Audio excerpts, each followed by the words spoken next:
Bueno, bienvenidos a esta nueva entrega de Medicina y Algo Más podcast. Hoy tenemos nuevamente como invitada a la doctora Paula Cortiñas. Ella es médico ginecólogo del Hospital Carlos J. Bello de la Cruz Roja Venezolana. Ella es magíster en reproducción humana del el Instituto Venezolano de Investigaciones Científicas y además colaboradora docente del Hospital Oncológico Luis Racetti y del Servicio de Ginecología del Hospital Universitario de Caracas. Bienvenida, Paula, nuevamente. Hola Alejandra, buenas tardes. ¿Cómo andan? ¿Todo bien? Todo bien. Aquí, tú sabes, con las nuevas expectativas con la vacuna. Vamos a ver Sí, cómo se lleva a ¿cómo les cabo va? y cómo nos va con eso. Este, Seguramente que bien. no, seguro. Bueno, entonces el tema que nos toca hoy hablar es sobre vaginitis. Es un tema bien importante, en Ujú. especial pues sobre todo para las mujeres. Es un tema que a veces es tabú. A las mujeres no les gusta hablar sobre eso. Puede a veces incluso crear puede estigmatizar a la persona, ¿verdad? Y yo creo que por eso a Ujú. veces es poco hablado, pero bueno, hoy estamos para despejar algunas dudas. Y lo primero que te vamos a preguntar es qué es la vaginitis y la vulvovaginitis. La vaginitis y vulvovaginitis es una inflamación, el concepto es una inflamación de la vagina y de la vulva. Es decir, la vulva es la parte de afuera de los genitales externos de la mujer y la vagina es el conducto que funciona como canal de parto cuando la mujer, después de que está embarazada, cuando está pariendo. Y es el canal pues, que conduce hacia la entrada del útero, que es el cuello del útero. Entonces, toda esa zona se puede inflamar por infección. Hay vaginitis que no son infecciosas, pero la más frecuente son vaginitis infecciosas. Y se define como eso, como una inflamación de todo el tejido que recubre la mucosa de la vagina y de la vulva, que es la parte de afuera de lo que son los genitales externos de la mujer, los labios mayores y sobre todo los labios menores. Ahora, ¿qué tan frecuente es la vaginitis? Y tú lo La debes saber por vaginitis, motivo de consulta, pues. exacto, claro, es un motivo de consulta súper frecuente. Es lo que la paciente refiere como flujo vaginal. La vaginitis tiene muchas manifestaciones, pero la manifestación principal es el flujo vaginal. Es decir, es la descarga de un líquido que puede ser más o menos fluido, puede tener diferentes características a través de la vagina y que normalmente mancha la ropa interior y, bueno, por supuesto, causa mucha molestia en la mujer. La vaginitis también, además del flujo vaginal o leucorrea, que es como lo conocemos en el término médico, también puede haber otras manifestaciones como prurito, es decir, que haya picazón a nivel vulvar, que haya ardor, que haya mal olor. El flujo puede ser de diferentes características, puede ser más fluido, puede ser como leche cortada, dependiendo del agente infeccioso involucrado.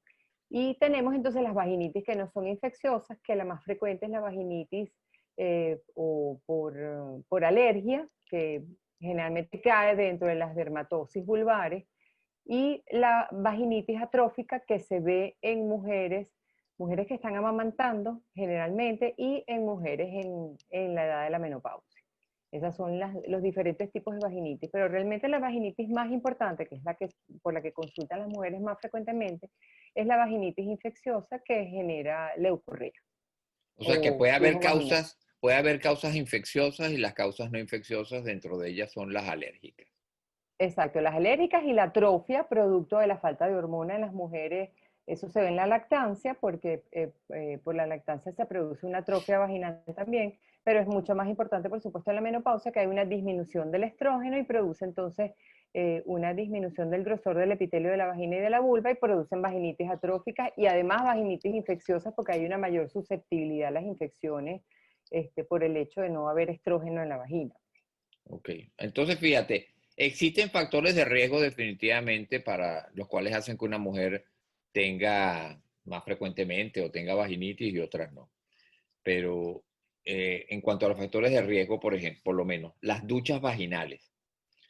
Lo Sí. otro es la ropa ajustada o el tipo el material de la ropa que la persona usa cuando hace, por ejemplo, ejercicio o lleva esa ropa muy ajustada. ¿Eso influye? Por supuesto que influye. Hay un concepto que es importante tomar en cuenta, que es el concepto de microbiota vaginal. Así como hay una microbiota intestinal y hay una microbiota, por supuesto, en todo todos los canales del cuerpo, de comunicación del cuerpo con el exterior, hay una microbiota. Es decir, hay una colonización absolutamente normal por bacterias, por hongos, levaduras, una cantidad de microorganismos que deben estar presentes en diferentes localizaciones anatómicas. La que más se conoce es la intestinal, pero en la vagina también, lo que antes se conocía como flora vaginal, ahora se conoce como microbiota vaginal. Entonces, todo lo que genere una disbiosis vaginal, es decir, una alteración de la microbiota, va a generar probablemente una infección vaginal o una vaginitis. ¿Por qué? Porque al haber una alteración del equilibrio vaginal, se produce entonces un crecimiento anormal de las bacterias que normalmente viven allí, pero todas tienen que estar en un número específico. Si hay un aumento del número de una por encima de las otras, entonces se produce entonces esta disbiosis y se genera entonces la vaginitis vaginal, ¿no? La alteración o la inflamación de la vagina por infección. Y esa es la causa más frecuente. Entonces, ¿qué hacen las duchas vaginales? Por supuesto, barren con esta microbiota vaginal y comienzan entonces a crecer de forma desordenada, y al crecer de forma desordenada, pues generan entonces la vaginitis. ¿Qué pasa con la ropa apretada? ¿Qué pasa con la licra, por ejemplo, que se utiliza cuando se hace ejercicio? Esto genera calor y el calor entonces hace que crezcan, por ejemplo, los hongos, la cándida, crecen más número que el resto de los microorganismos que deben estar en esta microbiota y se produce entonces la disbiosis vaginal. Entonces, el origen de las vaginitis infecciosas generalmente es por disbiosis vaginal. También tenemos unos flujos que son producidos por infecciones de transmisión sexual, pero eso es distinto que la vaginitis. Normalmente esas infecciones de transmisión sexual, algunas son vaginitis, ya vamos a ver cuáles, pero la mayoría producen es cervicitis, endometritis y salpingitis, es decir, que la infección es más arriba de la vagina, pero también se puede manifestar como flujo vaginal. Por ejemplo, las estaciones del año en los países del norte o del sur, o muy al sur, eso puede tener algún factor de riesgo, igual por el tipo de vestimenta que usa la persona y por las temperaturas, por Claro, ejemplo. por la temperatura, el calor. Por ejemplo, se ve mucho que en el verano las pacientes cuando van a la playa, a la piscina, entonces están todo el día con el traje de baño mojado o sudan mucho. Entonces eso genera la disbiosis vaginal. Y esta disbiosis entonces da lugar a estas infecciones vaginales. Entonces tenemos un aumento, un pico de las consultas después de las vacaciones, producto de esta disbiosis bueno, por las temperaturas, por los cambios de hábitos y otras cosas, ¿no? También la alimentación es importante. Hay algunos alimentos que generan mayor oferta de glucosa, por ejemplo, a nivel vaginal, entonces crecen más los que consumen glucosa, los microorganismos que consumen glucosa con respecto a los que no la consumen. Un poco lo que pasa con las disbiosis intestinales, ¿no? Por eso es tan importante la dieta y por eso la dieta puede determinar disbiosis en todas partes del cuerpo. Y la vagina pues no escapa de ello. Ahora, tú mencionaste cambios hormonales, ¿no? Pero Sí, vamos a que nos digas un poco, fíjate, cambios hormonales hay en el embarazo, hay en la ajá, menopausia, pero también hay cambios hormonales cuando estás tomando pastillas anticonceptivas, pues. Esos pueden exacto. ser todos factores de riesgo, todas esas se pueden englobar dentro de las causas hormonales. Sí, todas, inclusive hay vaginitis de la infancia, porque por supuesto en la infancia tampoco no hay estrógenos. En el embarazo hay una alteración del balance hormonal, entonces eso puede generar una disbiosis vaginal, porque las hormonas son factores importantes para mantener el equilibrio de la microbiota vaginal. Entonces estos cambios hormonales, los más frecuentes son los de la menopausia. Las pacientes en menopausia tienen una mayor frecuencia de infecciones vaginales comparado con el resto de las poblaciones. Pero por supuesto en la mujer en edad reproductiva, que es la mujer que está arreglando normal, también inclusive las que usan anticonceptivos, hay pacientes que refieren que cuando antes de la menstruación tienen mayor flujo que después. Todo lo que altere el equilibrio de la microbiota vaginal va a generar entonces, puede generar una vaginitis, ¿no? La menstruación en sí, La menstruación también puede generar, porque la menstruación produce un pH muy alcalino que genera una disbiosis también. Normalmente el pH de la vagina es ácido, entonces, y hay que mantenerlo de esa manera para que crezcan con ese pH las bacterias que tienen que, o los microorganismos que tienen que estar en ese equilibrio. Entonces, ¿qué pasa a las pacientes, por ejemplo, que tienen unas menstruaciones muy prolongadas? El pH alcalino de la sangre puede generar una disbiosis. También hay algunas toallas sanitarias que pueden generar disbiosis, las toallas de uso diario también. Hay muchas cosas. Por supuesto, hay pacientes más susceptibles que otras a todos estos cambios, pero uno tiene que identificar qué es lo que está produciendo la disbiosis para poder entonces actuar en consecuencia y mejorar entonces esa disbiosis vaginal. Y por supuesto, si estoy tomando antibióticos por otro proceso infeccioso que no tiene nada que ver con el área genital, eso también es un factor de riesgo, por supuesto, pues. Por supuesto, esa es una consulta súper frecuente. Pacientes que consultan después de haber tenido un ciclo de antibióticos para cualquier otra cosa distinta, sobre todo antibióticos de amplio espectro como la amoxicilina, la ampicilina, generalmente dan lugar a disbiosis vaginal y después entonces son pacientes que vienen con candidiasis vaginal producto de esta alteración de la microbiota vaginal. Entonces todo eso también es factor de riesgo.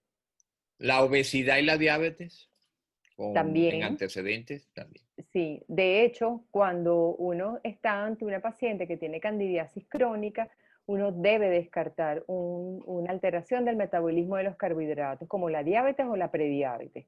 En pacientes obesas, además de que todas las pacientes obesas tienen alteración del metabolismo de los carbohidratos por definición, entonces, por supuesto, pueden tener disbiosis vaginal, se suma el hecho de la obesidad y el calor que puede generar la obesidad en esas pacientes, sobre todo en la zona. Y muchas veces, además de las vaginitis, pueden tener candidiasis a nivel de la piel, a nivel de la ingle, de los pliegues de los muslos y submamario. Eso es muy típico de las pacientes obesas porque, bueno, se genera calor y sudor a ese nivel y el aumento de la humedad pues produce un cambio de la flora y de la microbiota vaginal y bueno, y de la piel también.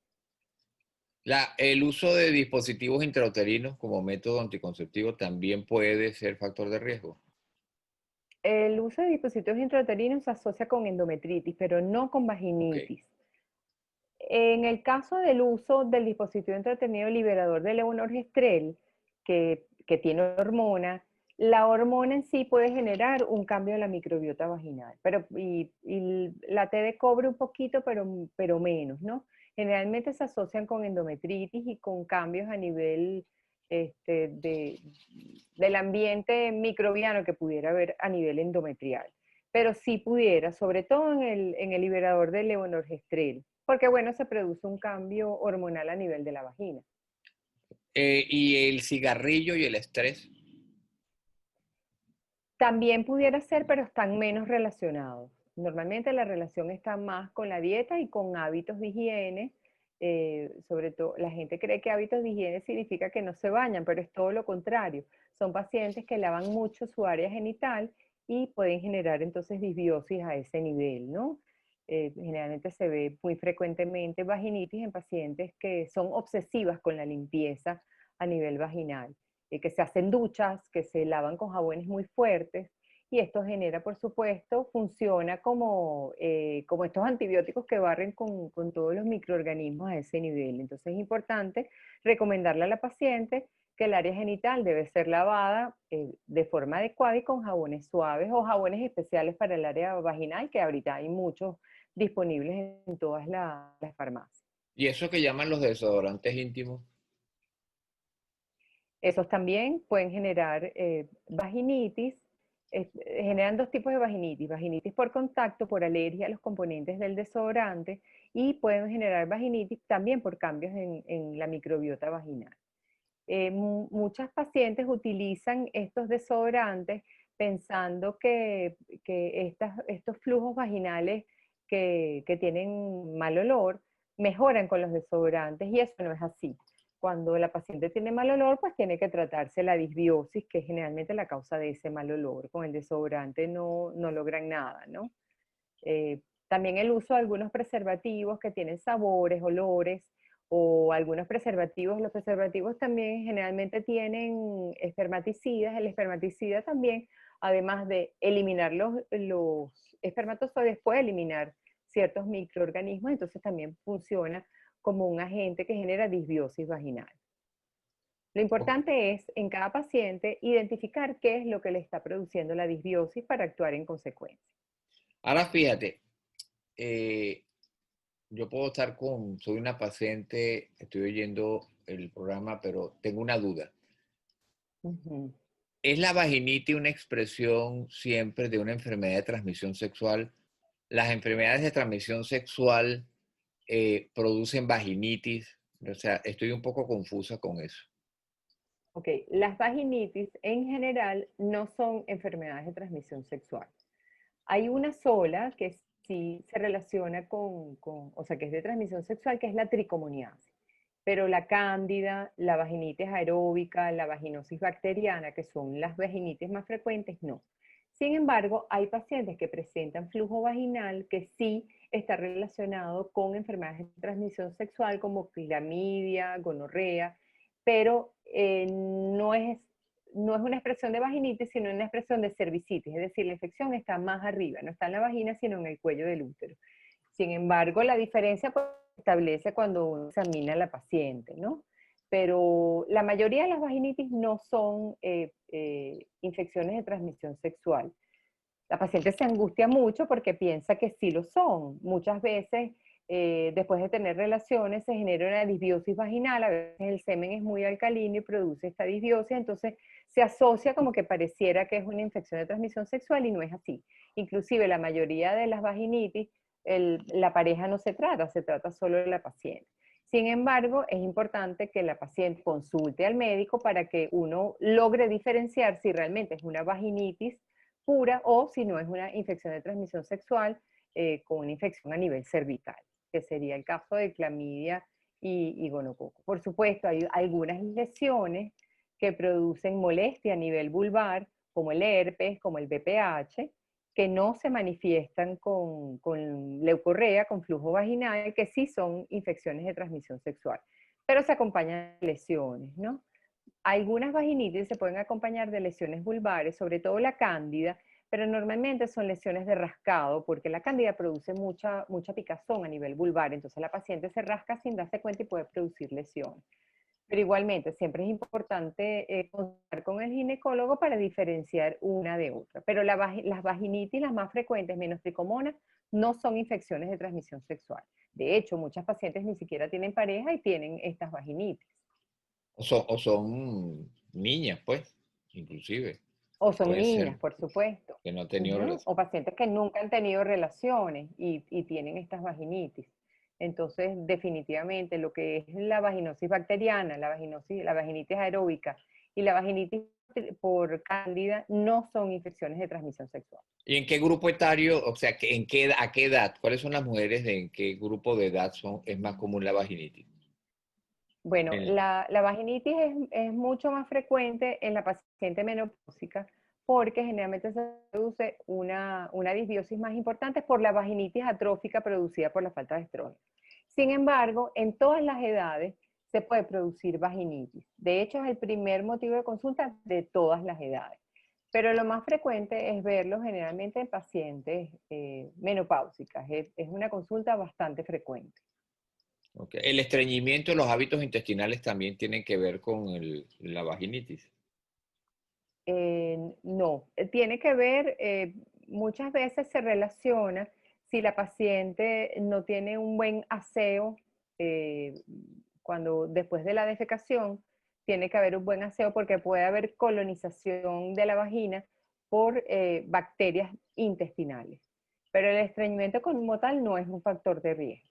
Ok. ¿Y puede la vaginitis ser un factor de riesgo para enfermedades de transmisión sexual, por ejemplo, y también para BPH? O sea, la mujer tiene vaginitis, tiene relaciones, ¿eso aumenta el riesgo a tener enfermedades de transmisión sexual para BPH?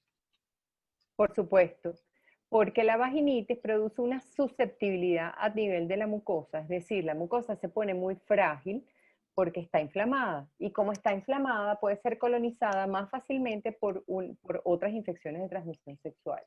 De hecho, es muy importante el tratamiento porque puede generar una mayor susceptibilidad para estas infecciones, tanto el HIV como la enfermedad inflamatoria pelviana.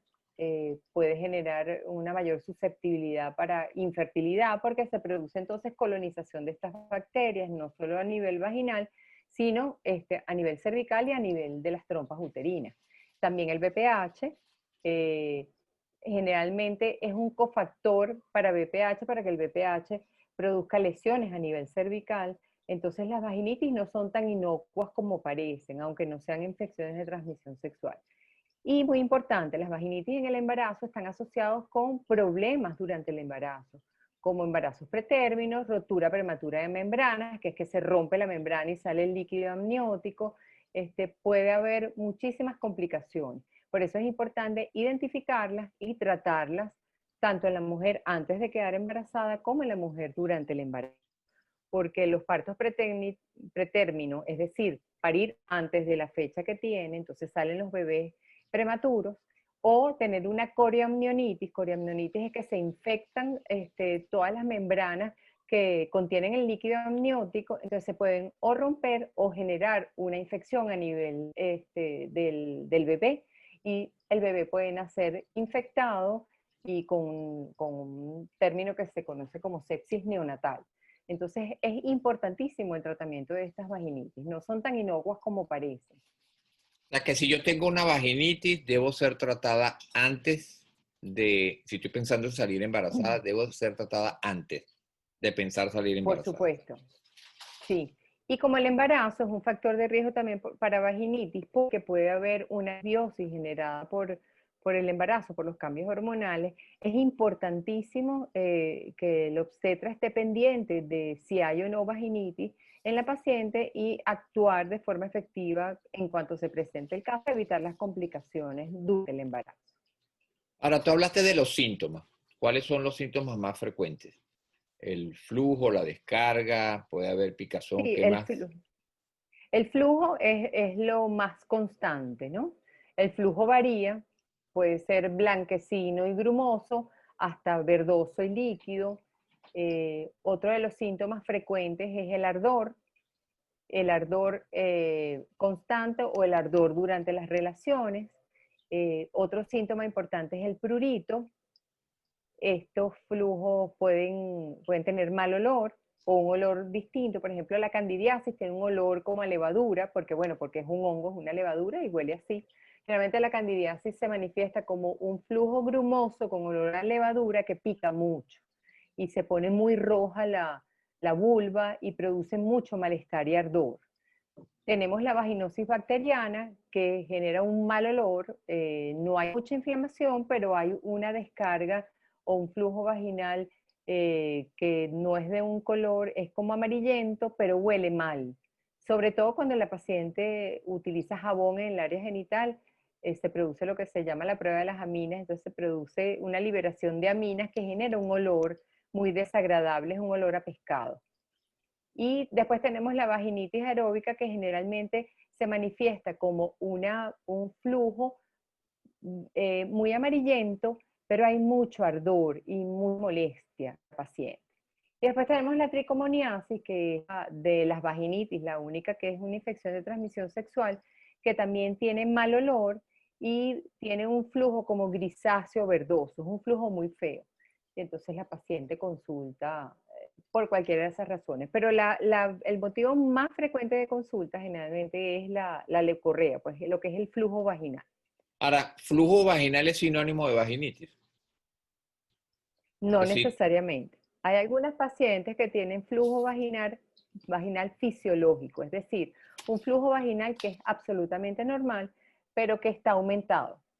Es decir, a la paciente le molesta porque siempre está mojada, pero no es una vaginitis, es simplemente que durante algunos momentos del ciclo, como durante la ovulación, se produce un aumento de la producción de moco a nivel de las glándulas cervicales y por supuesto ese flujo, que es un flujo transparente, que puede ser como clara de huevo o puede ser líquido, porque al estar en contacto con la vagina se pone líquido, entonces puede ser un poquito molesto para la paciente. Pero en general, ese tipo de flujo, que las pacientes también consultan por este tipo de flujo, es fisiológico y no debe ser tratado. Hay algunos médicos que lo tratan quemando las glándulas, pero eso está absolutamente contraindicado.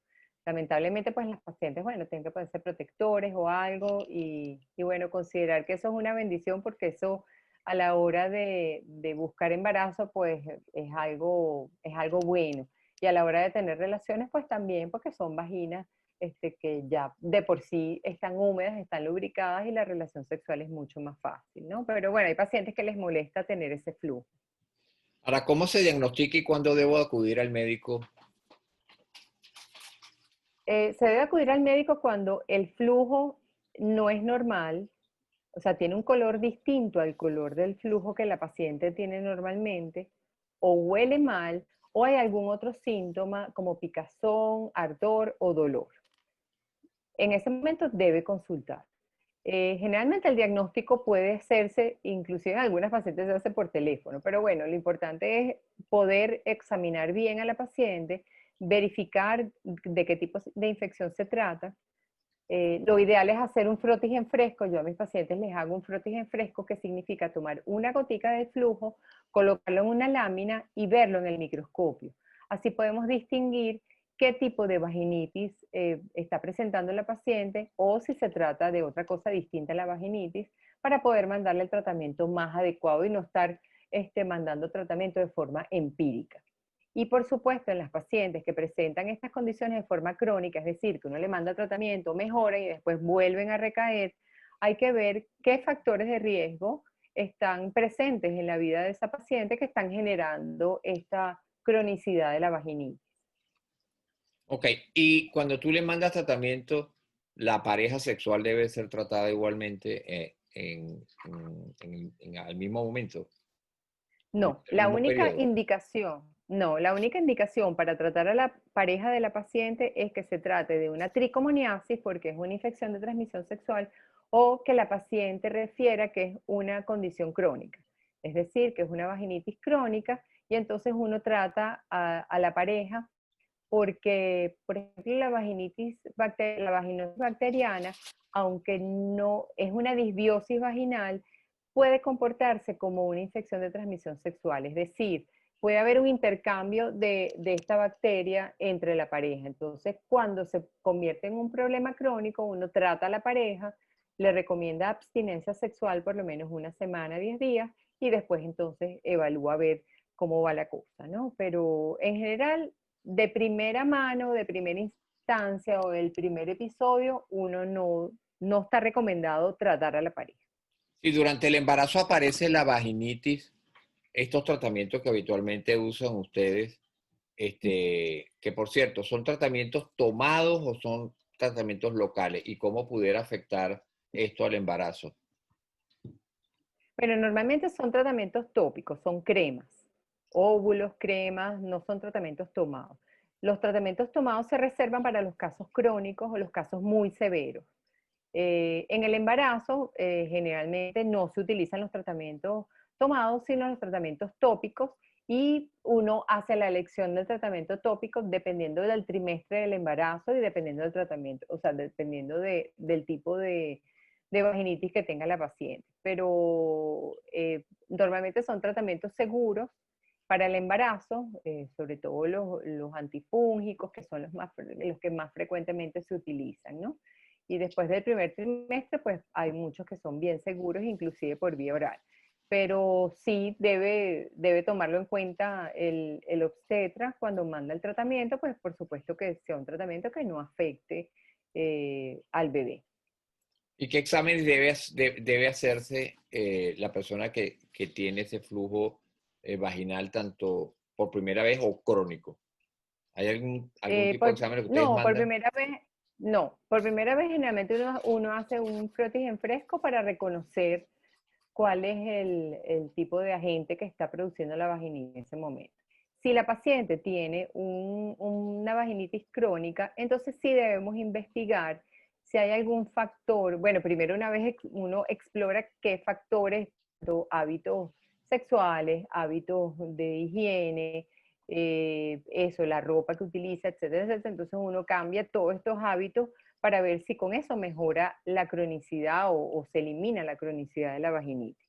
Si aún así la paciente sigue presentando vaginitis, sobre todo la vaginitis por cándida, es importante descartar un trastorno del metabolismo de los carbohidratos, descartar diabetes o prediabetes, porque la diabetes está asociada con una cronicidad de la vaginitis por cándida. Entonces es importante descartar eso en estas pacientes que hacen o vaginitis por cándida muy severa o vaginitis por cándida crónicas. Perfecto. Ahora, fíjate, quería preguntarte sobre lo que podrían ser las medidas preventivas, ¿ok? Dentro de las cuales están, cuáles serían los cuidados de aseo personal que debe tener, que pudieran servir de medidas preventivas. Por ejemplo, de qué manera hay que enseñar a las niñitas cuando van al baño cómo se deben limpiar, ¿no? De atrás hacia adelante o de adelante hacia atrás, que yo creo que es importante. Uso hablaste de desodorante, los tampones, las toallas sanitarias. En todo eso, ¿qué medidas preventivas puede la mujer tomar para evitar, pues, la aparición de una vaginitis? En primer lugar, bueno, los hábitos de higiene, por supuesto, la vulva debe limpiarse con jabones suaves, no deben usarse jabones fuertes, porque es una mucosa sensible. Es como lavarse la boca con jabón las llaves. No se debe, pues uno tiene que lavar la mucosa con jabones que no sean astringentes, con jabones suaves. Limpiar entre los labios y no se debe limpiar la vagina. La vagina se limpia sola. Ella tiene su flujo vaginal normal. No es necesario hacer duchas vaginales ni lavarse con jabón por dentro de la vagina, solamente por la parte externa. Con respecto a la limpieza después de la evacuación, es importante limpiarse de adelante hacia atrás para no arrastrar estas bacterias que pueden estar en el intestino hacia la vagina, porque la colonizan, eso es muy frecuente en las niñas. Escherichia coli, por ejemplo, coloniza no solamente vagina, sino uretra y puede producir infecciones tanto vaginales como uretrales. Entonces es importante, o infecciones urinarias, es importante ese hábito. Las duchas vaginales están proscritas, salvo que sea parte del tratamiento de una vaginitis o parte de un tratamiento a nivel vaginal. Pero estas duchas con vinagre, duchas con povidine, el povidine, bueno, es un generador de disbiosis vaginal terrible. Eso no es necesario. Había una costumbre que las mujeres después de la menstruación se realizaban duchas vaginales con povidine para limpiar bien la vagina. Eso no es necesario. El cuerpo tiene sus propios mecanismos de limpieza y no necesitan ayuda con el povidine, ni con ácido bórico, ni con nada de eso. Eso se puede utilizar en casos de vaginitis que el médico se los indique, pero no como preventivo. Después el uso de ropas ajustadas, el uso de hilo dental. El hilo dental es un vehículo transportador de bacterias desde el ano hacia la vagina, entonces es importante, no es que no lo usen nunca, pero no se puede usar de rutina todos los días usar hilo dental porque puede generar entonces disbiosis vaginal y vaginitis. El uso de ropa interior de licra también, porque la licra absorbe muy poco la humedad y genera entonces un estado de calor y de humedad a nivel vaginal que, bueno, es un factor de riesgo para disbiosis vaginal y vaginitis. ¿Qué se recomienda, por ejemplo, cuando la paciente esté en el gimnasio, que está muy sudada o que está haciendo natación? Que se cambie enseguida, que no se quede con la ropa mojada porque ese calor, esa humedad genera la disbiosis vaginal. Es muy importante ese tipo de hábitos en la mujer. Con respecto a los tampones por supuesto deben ser cambiados cada 4 horas porque si se deja por más tiempo pues puede generar colonización por las bacterias y bueno, es un caldo de cultivo. Es importante cambiarlo con frecuencia. Con respecto a las toallas sanitarias, lo mismo. Hay unas toallas sanitarias que tienen algunos químicos para absorber mejor o que tienen unas bases de plástico, entonces ellos pueden generar también calor y humedad, y entonces, bueno, hay algunas pacientes que no lo toleran y no deben utilizar. Lo mismo con las toallas diarias. Otra cosa es, ahora está el uso de la copa menstrual. La copa menstrual en algunas mujeres ha significado una mejoría sustancial, tanto de las disbiosis vaginales como, bueno, de la comodidad para no utilizar toallas sanitarias. La verdad que ha sido bien acogido por la mayoría de las mujeres, pero es muy importante la higiene de esta copa, como es una copa ecológica, pues que se utiliza, es reutilizable. Es importante la limpieza de esa copa muy bien para no generar infecciones a nivel vaginal y a nivel cervical. Es importante mantener esa higiene en ese sentido. Y por supuesto algunos alimentos, hay pacientes más susceptibles que otras porque las microbiotas en algunas pacientes son más frágiles que en otras. Entonces uno recomienda dependiendo de cada paciente y del riesgo que tenga cada una. Ahora, medicamentos que puedan ayudar a restaurar la microbiota, como por ejemplo los probióticos, algún tipo de Ujú. suplemento o incluso se menciona a veces productos naturales que tengan acción sobre la flora vaginal como el ajo. ¿Cuál es la utilidad de ellos? Bueno, los que más se recomiendan son los probióticos, los lactobacilos. En el mercado hay muchos que se venden. Hay unos probióticos para mejorar la microbiota intestinal, hay unos para mejorar la microbiota vaginal, porque bueno, son probióticos que uno ingiere y colonizan la vagina o recolonizan la vagina. También tenemos el yogur, que es mucho más fácil, que es un probiótico natural que lo podemos consumir y eso nos ayuda también a recolonizar la microbiota vaginal. También hay tratamientos locales, yogur local, es un poquito más complicado, pero bueno, en algunas pacientes funciona. Antes se conseguía en Venezuela, ahora es más difícil, pero bueno, en otras partes se consigue unas capsulitas que tenían lactobacilos que se colocaban dentro de la vagina y funcionaba muy bien en algunas pacientes. También el uso de jabones vaginales que están disponibles en casi todas las farmacias, no solo en Venezuela, sino en todo el mundo, y pueden ser utilizadas en pacientes que tengan la microbiota con alguna fragilidad.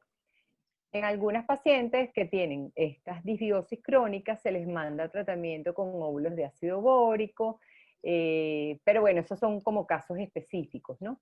Pero sí se recomiendan estos alimentos, por supuesto, disminuir los carbohidratos. Hay pacientes que con dietas solamente con restricción de carbohidratos, sobre todo carbohidratos simples como los dulces, ya mejora mucho la disbiosis vaginal. ¿Y algún suplemento vitamínico? ¿Existe algún suplemento que pueda ser indicado, que se use para el tratamiento o como coadyuvante en el tratamiento de la vaginitis? No hay ninguno que sea comprobado científicamente, la verdad. Solamente los probióticos, el yogur, los que mencioné.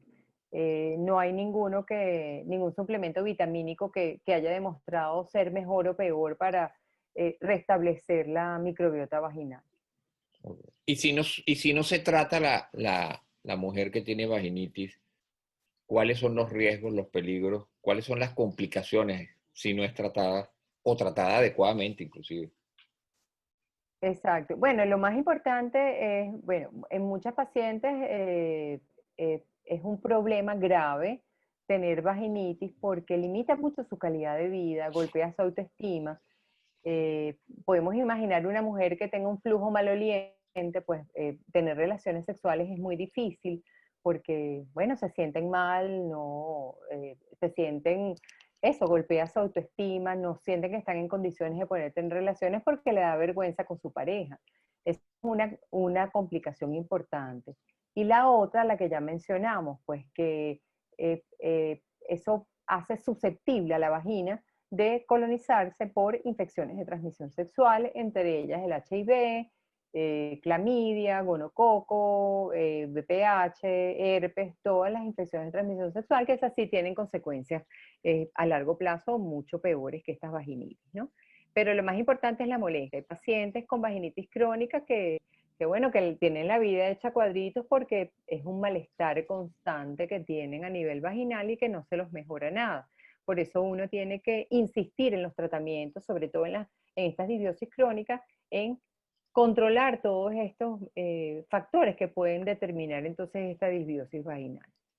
Ahora, sobre todo importante, que es la última duda que tengo acá, es cuando es una muchacha joven, cuando es una niña, quizás el poder comunicar la aparición de esa vaginitis es difícil, porque de repente puede estigmatizar a la niña, tú sabes, comenzar a preguntarse la mamá o el papá, bueno, pero ¿por qué ella tan pequeña tiene una vaginitis?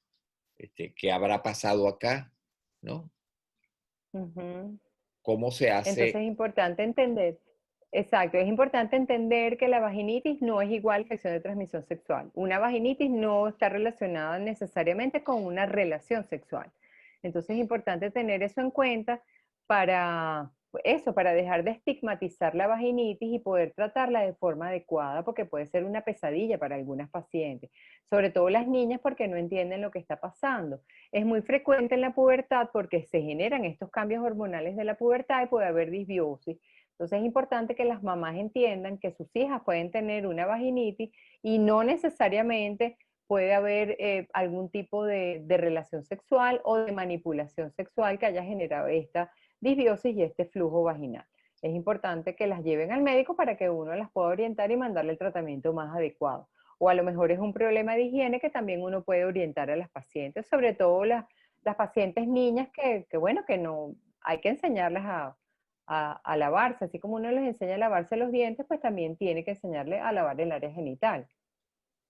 Y nunca está de más el estar alerta, por supuesto, por la posibilidad de que haya habido alguna manipulación o algún contacto que la niña no quiera comunicar por motivos obvios. Por supuesto, no, por supuesto. Siempre que haya, sobre todo cuando hay lesiones a nivel vaginal, es importante interrogar a la paciente. Recordemos que los casos de abuso sexual siempre o la mayoría de las veces vienen dados por personas del entorno de la niña. Por eso a la niña le da mucho miedo comunicar que está siendo víctima de abuso sexual o simplemente no discrimina, no sabe que está siendo víctima de un abuso sexual. Entonces los padres deben interrogar de forma cariñosa, abordar a la niña de forma segura para que ella pueda comunicar exactamente qué es lo que ha pasado. Pero repito, no necesariamente una vaginitis es consecuencia de una manipulación o de un abuso sexual, pero siempre hay que tener las alertas y estar pendiente, sobre todo las madres tenemos que estar pendientes de nuestras hijas e interrogar bien qué fue lo que pasó y por supuesto llevarlas al médico para que las oriente y les dé tratamiento. Perfecto. Bueno, yo creo que con esto está cubierto de todo lo que son las dudas con respecto a la vaginitis y lo que me resta es, bueno, darte las gracias nuevamente por haber aceptado la invitación a Medicina y Algo Más podcast y quedas invitada para una nueva entrega ya en un futuro cercano. Gracias, Paula. Seguro, muchas gracias, Alejandro. Gracias por la oportunidad y bueno, por comunicar toda esta información, que a veces hay tanta desinformación que Sí. genera entonces un problema para nosotros los médicos. Entonces es importante que la gente sepa cuándo es normal, cuándo es anormal, para que pueda consultar y entonces resolver su problema. No, y más en esta época que la gente parece ser que busca más, tiene más acercamiento hacia todo aquello que causa desinformación. O sea, a veces uno no entiende Exactamente. cómo esas personas que lo que hacen es desinformar y crear zozobra y angustia, son muchas veces las que la gente busca más, pues es algo que es paradójico. La idea de este Es tipo de paradójico. programas es eso, que la gente aclare todas sus dudas, que desmitifique muchas cosas que se crean alrededor de esto, de estas enfermedades y que estén más seguras con un conocimiento de una fuente que es a su vez más segura. Pues. ¿Ok? Exactamente. Sí, definitivamente los expertos son los que saben. Uno tiene que buscar la fuente experta de todo para Es que así. no, para que las cosas queden claras, ¿no? Y poder tener una asesoría como es debido. Perfecto. Gracias, Paula. Gracias, Alejandro, por la invitación y bueno, estamos a la orden en medicina y algo más.